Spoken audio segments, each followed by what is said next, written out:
Hello everyone, I'm TARDIS Archives and welcome to another Doctor Who Top 10 video. Today I shall be... Okay, I'm not TARDIS Archives. Hello everyone, I am called the Obsesstuvian 95. If you're unfamiliar with my channel, I do Doctor Who reviews, just many Doctor Who videos basically. So yeah, just to clarify, I'm not TARDIS Archives. I'm just doing an impression of him. But if you've not seen TARDIS Archives for any reason, then I highly recommend that you check out his channel because he does absolutely amazing top 10 videos surrounding Doctor Who. So yes, definitely check out his channel, and if you haven't already, I would definitely subscribe to him because he is an amazing YouTuber and he does some amazing and inventive top 10s. Today in this video I'm going to do a countdown of my own, and it will be a countdown of my least favourite to favourite new series of Doctor Who since 2005. Seeing as we're not going to be getting a new series this year, with the show somewhat on a hiatus, I thought it would be a good idea to go back and look at every series of Doctor Who since 2005 and analyse which one is my least favourite and which one, in my opinion, is the best. So without further ado, we're going to take a look at what is my least favourite series of Doctor Who since series 1 back in 2005. But just to clarify before I start, with only 9 series of Doctor Who, it's just going to be 9, so it's technically not a top 10, but it will not include Christmas specials. Let's take a look at what is my least favourite series of the revived era of Doctor Who.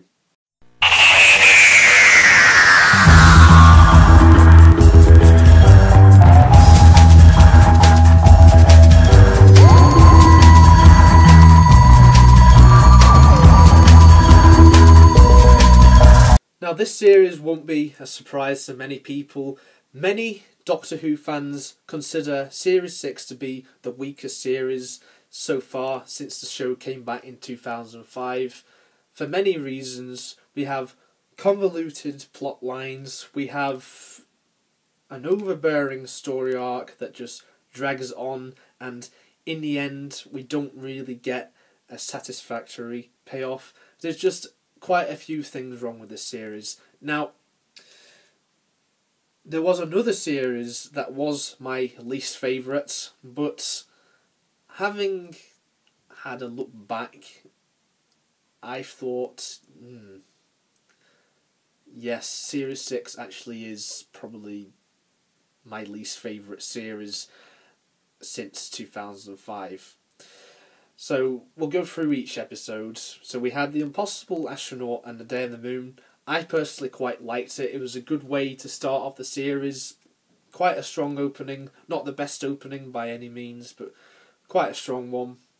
But it introduced the confusing story arc for many people, and that's why some people do not like this series. We have The Curse of the Black Spot. That's just shit. We have The Doctor's Wife. A lot of people like The Doctor's Wife. Some people even say that it is probably the best episode out of Matt Smith. I do not agree. Personally, I think The Doctor's Wife is so overrated. It's alright. It's watchable, I guess. It's average in my opinion. We have The Rebel Reflesh and The Almost People, which is a terrible story. It's easily one of the weakest stories since the show came back. And we had A Good Man Goes to War, might have been the best story out of the series in my opinion. And we have Let's Kill Hitler, not a good story for many people. I quite liked it myself. We had the Night Terrors episode. That was alright. Not a classic, but it was alright. And we had The Girl Awaited, quite a bit underrated, but very forgettable. You have to watch it over and over again to really understand what's going on in that.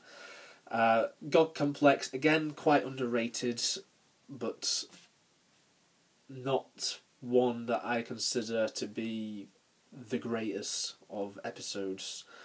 And we have Closing Time, abomination to all of Doctor Who. The Cybermen are weak. Everything about the story is terrible. I highly recommend that you stay away from this story. It's just an absolute disaster of an episode. And then we had the series finale, The Wedding of River Song, and this was very, very controversial to many Doctor Who fans. It really, really pissed a lot of Doctor Who fans off. I myself do not think that it is the worst finale since the show came back in 2005, but it's definitely one of the weakest. You don't really have a good payoff, and in my review of that story, I think I was a bit too generous, because thinking about it now, yeah, there are a lot of things wrong with that story. So that's my bottom spot for the countdown.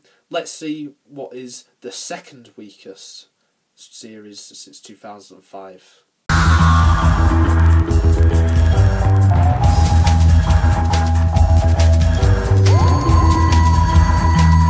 Yes, Series 5. Now, for a long time, for many years, I had this series down as my least favourites. I could not stand Series 5, but it's second to bottom on this list. I still don't really like this series. It's only just about second bottom on this list, purely because of a few stupid things that happened in Series 6, because we had stories in that series such as The Curse of the Black Spot, which I just cannot bring myself to watch. It's just awful. Series 5, it had the best series opener though. I will give it kudos for that. The 11th Hour is easily the best series opener ever in all of the revived series of Doctor Who. It introduced us to the 11th Doctor. It was a great way to start off the Matt Smith era. Then we had The Beast Below. Wow. How bad could you get within a week? We had a brilliant story in the 11th Hour, followed by a travesty known as The Beast Below. Terrible story. Then we had Victory of the Daleks. Not a fan of that story. I hate the Paradigm Daleks. Who actually likes the Paradigm Daleks? I'm dying to know who actually likes them. And the Daleks are just crap in that story in general. Then we have The Time of Angels and Flesh and Stone. Some Doctor Who fans actually quite like this story as a two-parter. I myself, I'm on the fence. I just see it as an alright story. But my biggest complaint about it is the Return of the Weeping Angels, because in my opinion, they should never have brought back the Weeping Angels. They should have just left them in Blink. They were absolutely terrific in Blink. They should never have brought them back. In my opinion, Stephen Moffat ruined them. That's my honest opinion. Some will disagree with me, but hey, that's my personal opinion. Yeah, I just feel that Time of Angels and Flesh and Stone, it was a bad idea to bring back the Angels, in my opinion. They should never have brought back the Weeping Angels. They should have just stuck with Blink. That is what they should have done. They should never, ever have brought them back, because it was just a stupid mistake, and they move in the story. We shouldn't see them move. That's the whole concept about them. So yeah, my opinion, totally ruined the Angels in that story. Then we had The Vampires of Venice. Quite a good concept of a story, actually. Nice settings and everything, set in Venice. I believe in the 17th century or 16th century, whatever it was. It might have been the 18th century even. And that was written by Toby Whithouse, a great writer, one of the best writers on the show. But the payoff for it is pretty bad. The whole thing with the vampires being fish, no. Just bullshit to me. We had Amy's Choice, one of the underrated ones in my opinion. might be the second best story out of this season, in my opinion. Then we had the Silurian two-parter, The Hungry Earth and Cold Blood. Don't like the Silurian design in that. They should have just stuck with the classic series design, or just give it an update at least. They just ruined the Silurians' look in that story, and for me, the Silurians haven't really been that good in the new series. So yeah, Chris Chibnall wrote that story as well, which kind of worries me a little tiny, weensy little bit for when he takes over in Series 11. So fingers crossed that, I don't know, hopefully he does something completely the opposite to this, because in my opinion, that story is a story that I'm not really a fan of. We have Vincent and the Doctor, quite a good one. In my opinion, it's a bit overrated. And we have The Lodger. It's just meh, in my opinion. It's just meh. That's all I have to say about The Lodger. The Pandorica Opens is a great way to start off the finale, but then it is just followed by the drivel that is The Big Bang. I am not a fan of The Big Bang. I think it is a weak finale. It took everything that was good about the Pandorica Opens and then it just threw it all away. It was just terrible. It was just a bad way to end the series, and it left me with a bad taste in my mouth at the end of the series, and I just thought, well, is that it? I just felt so underwhelmed by the way that this series ended.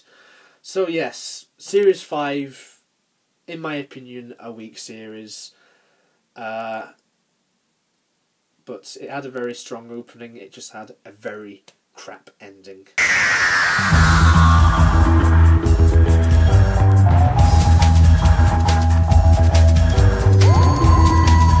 Now be honest, was you shocked to see this series down this low? Well, I'll be clear with you. I absolutely love David Tennant as the 10th Doctor. He is just amazing. He's just brilliant in my opinion. But his first series, in my opinion, it wasn't that brilliant, to be honest. We have New Earth, which may actually be the worst series opener in the revived series. It's debatable, but in my opinion, New Earth, not a good way to start the series. We had Tooth and Claw, which was a good step up. I thought that Tooth and Claw was a great second episode, one of the best episodes out of the series in my opinion. We had School Reunion, which is also an absolutely brilliant story, and sounds a bit bad, but it's even better now that Elizabeth Sladen, God bless her soul, has passed away. Sarah Jane Smith, some of you may know, is my favourite companion of all time. So for that reason, School Reunion is a must-watch. We have The Girl in the Fireplace, which I think is a very good story, written by Stephen Moffat before he became hit and miss when he became showrunner. I thought that the clockwork droids and that and everything to do with Madame de Pompadour and the 10th Doctor I thought was good. We had Rise of the Cybermen and the Age of Steel, probably the best Cyberman story that we've had since they came back in 2006. It was their comeback story, and to date I think it's their best story since the revived series, because the Cybermen, they haven't really had a brilliant story, and that's very worrying, because the Cybermen for me are one of the best things about Doctor Who, one of the biggest appeals about the show. They're just not good in the new series. They're just shit. Proper Cybermen, watch the classic series. Watch stories like The Moonbase, The Tomb of the Cybermen, Earthshock. They're just brilliant in stories like that.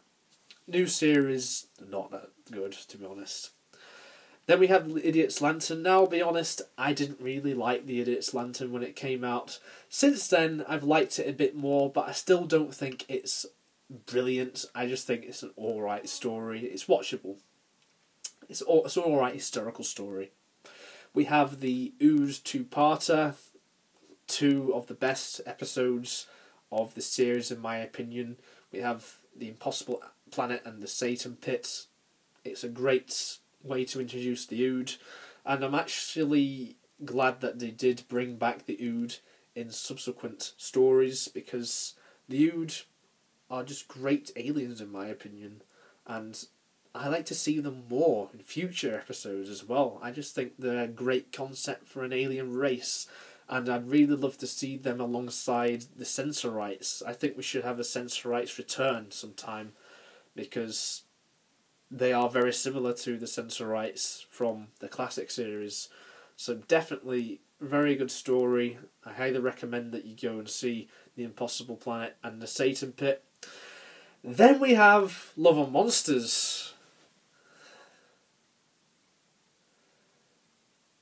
Quite possibly the worst story of all of the new series of Doctor Who. It is definitely the worst David Tennant story, hands down. Say no more. Then we have Fear Her, yet again, one of the worst Doctor Who stories out in the new series, and probably one of the worst stories of all time. It's just terrible, and it's quite ironic really how Love and Monsters and Fear Her, they came one after another. They're just both terrible stories. They're just shit. And then we had the finale, Army of Ghosts and Doomsday, and if I'm honest with you, good finale. I think there's a lot of good things about this finale. We've got the Daleks and Cybermen finally meeting each other and battling each other. The bad thing about this though is the Cybermen, they're a bit shit. But I will say that Rose's departure, it's very heartbreaking. Honestly it is. I do actually genuinely feel sad every time I see Rose's departure when she says goodbye to Doctor. But of course they brought her back later on. Let's see what's next on the countdown, shall we?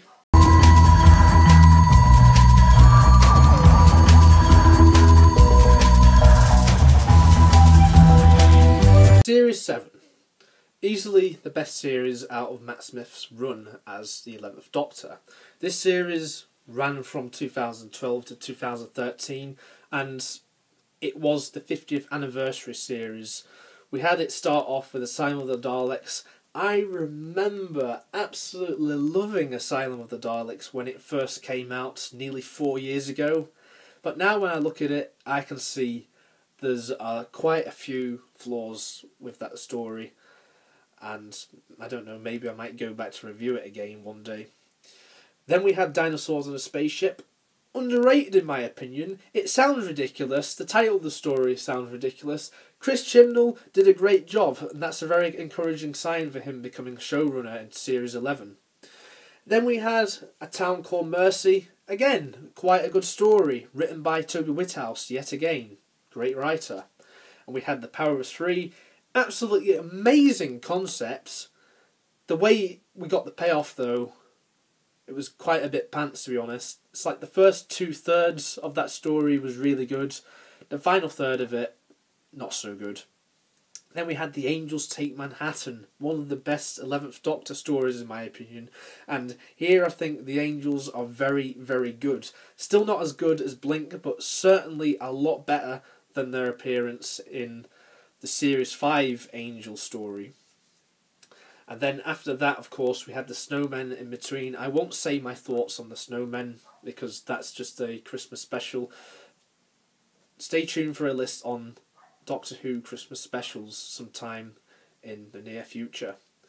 We had the Bells of St. John, which kind of felt like a different series altogether. It felt like it was another beginning of another series. We had a new title sequence, we had a new companion and everything. It just felt a lot different to the first half of the series. But in my opinion, The Bells of St. John is a great Wallace and Gromit story. And I love Wallace and Gromit, therefore I love this. It's a great story. Highly recommend you watch it, and it's actually quite a good starting off point for Doctor Who fans as well, come to think of it. Then we have the Rings of Eccleston. Now, the Rings of Eccleston, I do not like the Rings of Eccleston. Probably my least favourite out of Series 7. We have Cold War. Overrated. Hyde. Alright. Journey to the Centre of the TARDIS. It was such a great concept, but then it got wasted by wasting time with those stupid brothers, the Van Balen brothers. Don't want to know about them. I just want to know more stuff about the TARDIS and everything. All the stuff with the TARDIS is great. The brother stuff is just lazy and cheap. Didn't like it. The Crimson Horror. Now, I love the title of this story. Written by Mark Gatiss. It's just bad. I don't like the Crimson Horror that much, to be honest. I don't like Diana Rigg's character either. I'm going to get a lot of hate for this. I feel like Diana Rigg's character kind of hams it up a little bit. And I do not like Mr. Sweet. I just think it's a ridiculous concept for a villain trying to conquer the Earth. No, it's crap. Nightmare in Silver, I actually remember I quite liked a lot, and I remember stating in my review of that story back in 2013 that it was one of the best stories out of Matt Smith. Well, I think I've eaten my words, because now when I look back at that story, I just think that the Cybermen as a story is not that good, to be honest. It's not the Cybermen in my opinion. I rated it too highly in my review of it. Then we had The Name of the Doctor. What an amazing way to end the series. One of the best series finales ever in my opinion. And I'm not just talking about the new series either. I am talking about all of Doctor Who. Everything in Doctor Who.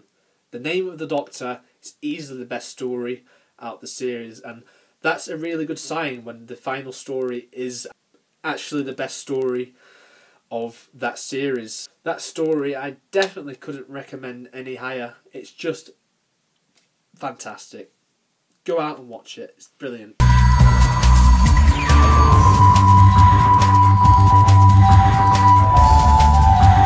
Next on this countdown is Series 8, and what a good series this was. I really did like Series 8. I thought it was a good step up from the previous 3 series. Although I did like Series 7, there was just a few bad points about this series that I pointed out, such as the Rings of Eccleston. I just wasn't really a fan of that story. Series 8 was a huge improvement in my opinion. We had a new Doctor, and in my opinion, a much better Doctor than the 11th Doctor. Series 8, great start with deep breaths. Then we had Into the Dalek, which totally restored my faith in the Daleks, because the Daleks had quite a few bad stories, under par stories anyway. So when Into the Dalek came around, it totally restored my faith, because they were done right in that story, and I wish that they did more Dalek stories like that. Kind of reminded me a bit of Dalek from Series 1. Robots of Sherwood. A few people don't like Robots of Sherwood. I loved it. I thought it was a great romp story. I think it was actually quite good. I'm one of the few people actually quite like that story. Listen. Yeah, this is a very unpopular opinion. Listen, I do think is overrated. Good concept, brilliant concept. I think the first half of it is perfect. I just think the second half kind of lets it down a little bit. But that's not to say that it's a bad story. I do quite like it in places, but I don't think it is a masterpiece like some people are going out of the way to say it is. Time Heist, quite underrated, criminally underrated in my opinion. I really like Time Heist, I enjoyed it. The Caretaker, Yeah, quite comedic in some places, and I think it might actually be better as a Matt Smith story, but I do quite like this story. I think Peter Capaldi is very funny in it, and I think that the Skovox Blitzer, I think it is a cool name, but I think the final thing that we see, a bit of a letdown, but still, good story. Kill the Moon, one of the weaker stories of this series. There's some good parts, but there's some good bad parts as well. But in my opinion, I say it's just about average or a bit lower. Mummy on the Orient Express, one of the best things about this series. It's excellent. It's a perfect story. It's just brilliant. Mummy on the Orient Express, definitely recommend you go and check that story out in this series. One of the best things about this series. As is Flatline. Flatline, just like the Mummy on the Orient Express, brilliant. Mummy on the Orient Express and Flatline are my personal favourite stories out of Series 8. In the Forest of the Night, definitely the weakest story out of Series 8, and I just didn't like it. It wasn't that good. It was a bad story. Final two-parter of this series. It was the first two-parter since The Rebel Flesh and The Almost People. We had to wait over 3 years for another two-part episode, which was just insane because two-parters are one of the essential things about Doctor Who, what you need in the show. So I was really glad that they brought back the two-parters at the end of this series. We finally learnt who Missy was with the Master. I'm still not sold on Missy being the Master. Nothing to do with her being a woman, it just doesn't feel like the same character. Maybe if the character was written differently, maybe by a different writer, maybe we might see traits of, say, Roger Delgado's Master in there. Because in my opinion, right now, from Series 8 and Series 9, Missy is too much of an insane character, and if I'm honest, she's just too much like many of the other women characters that have been written by Stephen Moffat, and he doesn't really write women that well in my opinion. But as a whole, the finale for Series 8, I think that Dark Water was great. I think that Death in Heaven was a letdown. So that's my thoughts on Series 8. I really did enjoy the series. There's just a couple of hiccups here and there, but overall, pretty solid series. So let's see what is now next on my countdown.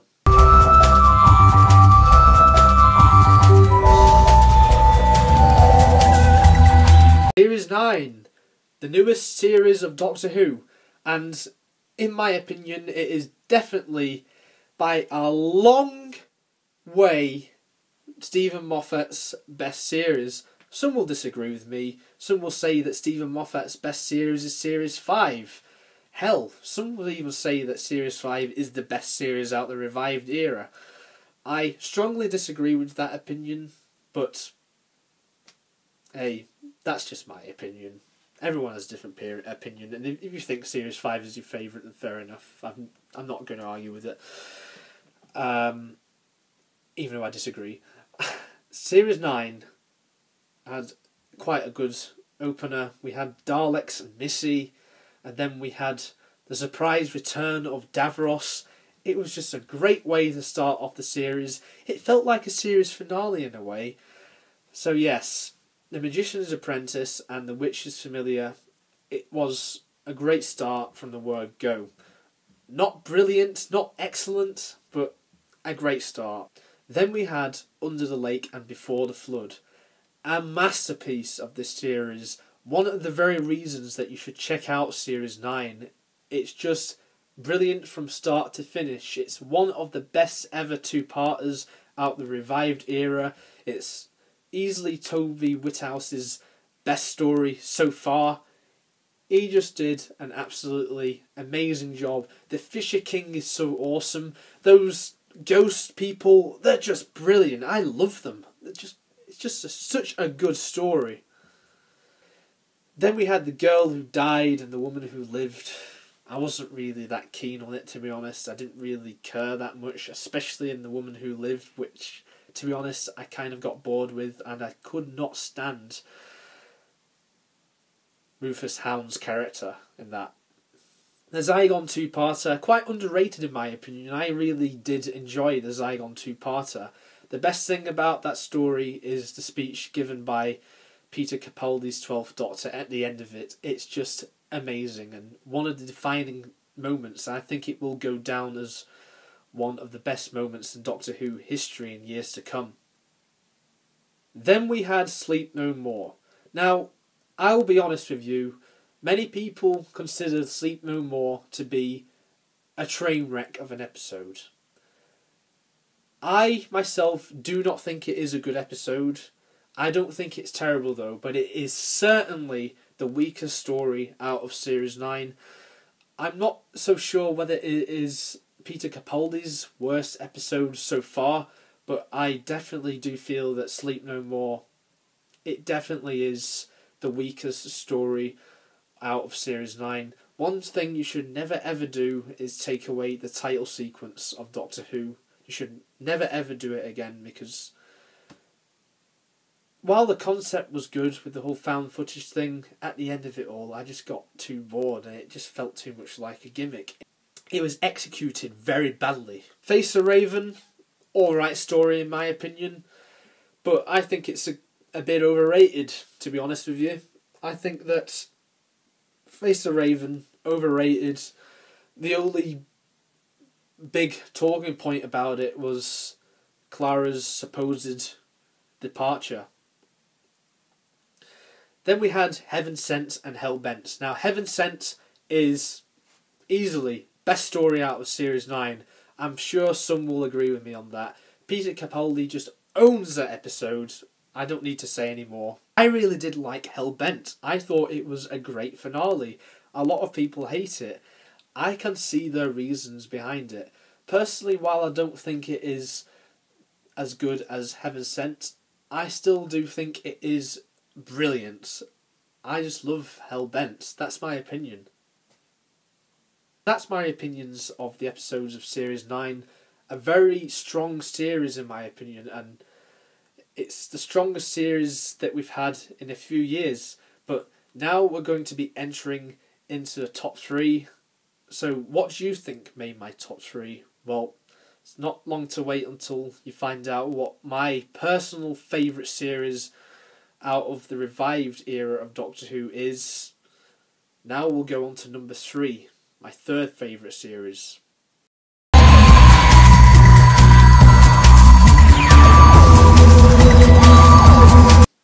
It was the series that started it all for me. This is what introduced Doctor Who to me, so of course it was naturally going to be high on this list, maybe for nostalgic reasons. I don't know whether nostalgia has gotten in the way of this, hence why it's this high on the list, but I just absolutely love this series, and in my opinion there's not one episode in this series that is bad. I just think from the word go to the word finish, it's a great series. We had Rose that started it all off. That's how I got introduced to Doctor Who 11 years ago. It was a great way to start the show. Not the best season opener, because as I said, that belongs to the 11th hour of Series 5. We had The End of the World, which is an alright story. We had The Unquiet Dead, absolutely marvellous historical story. I highly recommend you check that one out. We had Aliens of London and World War III. That was alright. We had Dalek. Wow. That was the first time I saw the Daleks, and that one Dalek, it just shown how much destruction it can cause in that story. It's just a brilliant story by Rob Sherman. Why on earth has Rob Sherman not written another Doctor Who story since then is beyond belief. He's an absolutely amazing writer. He's written some amazing Big Finish stories as well. I definitely think that they should bring Rob Sherman back for a future episode, because Dalek, one of the best stories ever. The Long Game, that's alright. Not a lot of people like it. I personally like it. Father's Day, a brilliant story. Quite an emotional story. The Empty Child and the Doctor Dances may be the best story out of this series. Stephen Moffat, it might be his best story ever. Boomtown could be the weakest story out of this season, but in my opinion, I still quite like it. I quite enjoy it when I see it. And finally we have Bad Wolf and the Parting of the Ways, an absolutely amazing finale. What a great way to end that series. It's just brilliant. Great way to end Eccleston's run. It's a shame that he only did one series, but it's number 3 on the list, so it must have done something right. Now we're going to move on to number 2.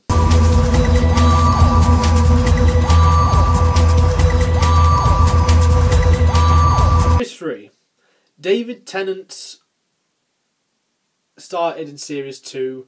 It was so low down on this list. Series 3 is just miles better than Series 2 by a long way. Smith and Jones, brilliant way to start the series. Good way to start off as a Doctor Who fan as well. The Shakespeare Code, that was alright. It was an alright story. Don't think it was excellent, but it was alright. We had Gridlock, again, alright. Much better than New Earth in my opinion. Had Daleks in Manhattan and Evolution of the Daleks. Now, in my opinion, this is actually the weakest story out of the series. I feel that the Daleks were made to look a bit like a joke in that story. So that's the low point of the series, but still an alright story. I don't mind it. Then we have the Lazarus Experiment, criminally underrated in my opinion. As is 42. I really do like 42. Great story by Chris Chibnall. Human Nature and the Family of Blood. One of the reasons you should check out Series 3. It's excellent. Perfect. Blink. Also one of the best Doctor Who stories of all time. Not sure whether I would put it at number 2, as it said in a poll by Doctor Who magazine a while back. But I certainly do think that it is one of the best Doctor Who stories ever made. But one little complaint I have with that story is it hardly features a Doctor. But still, amazing story. Brilliant.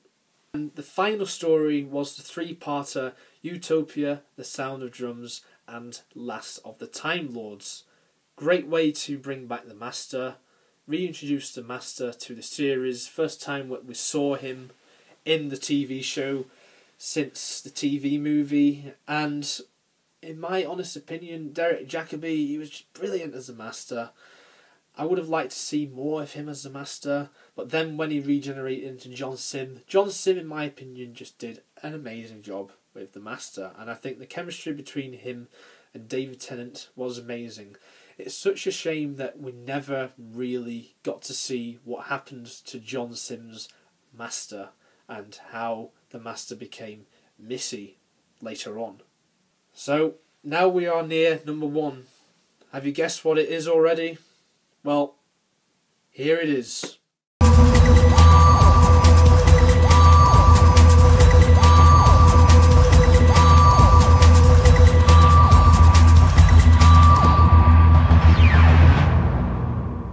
Series 4. Again, much like Series 1 and Series 3, there's not one story out of this series that I didn't enjoy. I think that this series is just near perfection, to be honest. Every series that has come out since Series 1, it hasn't been perfect. I just want to clarify that now. Not every single thing is perfect about Doctor Who. There are a few flaws, but in my opinion, as of when I'm making this video, my personal favourite series is Series 4. From the word go, we had Partners in Crime. Yeah, it's not the best series opener by any means, but it's a great series opener. We had Donna Noble coming back. It was just brilliant. Then we had The Fires of Pompeii. It seems to have come down as a fan favourite now. And we had Peter Capaldi and Karen Gillan in there playing different characters before they played the Doctor and Amy Pond respectively. And I remember watching The Fires of Pompeii in 2008 and I remember absolutely loving it. And that love has never faded away. We have Planet of the Ood, a great Ood story. Not so sure if it is as good as the Ood two-parter from Series 2, but it's very close to it. I really do like Planet of the Ood. I think it's quite underrated. It's quite a good story. We have the Sontarans two-parter, the Sontaran Stratagem and the Poison Sky.